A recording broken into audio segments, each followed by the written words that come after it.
Edon Zhegrova ka qenë një nga zhgënjimet e mëdha të këtij sezoni të Juventusi.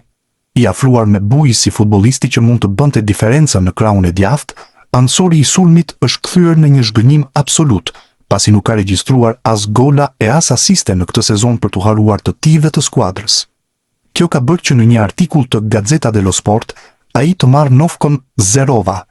Kjo vjen nga krahasimi me të kaluarën në klub, ku prej 15 vitesh nuk shihej një dështim i tillë sa u përket ansorëve të sulmit që mbyllnin sezonin pa asnjë kontribut goli. Gazeta italiane kujton se një sezon të tillë nuk e kishte përjetuar askush tjetër prej 15 vitesh, kur i fundit i ndalur në kuoton 0 ishte Jorge Martinez, i njohur si Malaka, në sezonin ku Juventusi i Del Nerit e mbylli kampionatin në vendin e 7.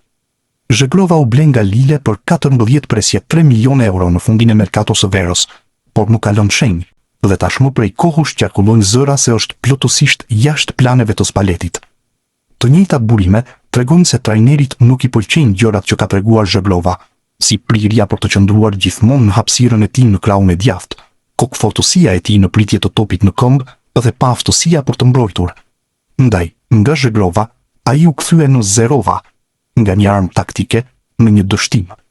Në verë, largimi i tij drejt një tjetër destinacioni duket thjesht çështje kohe.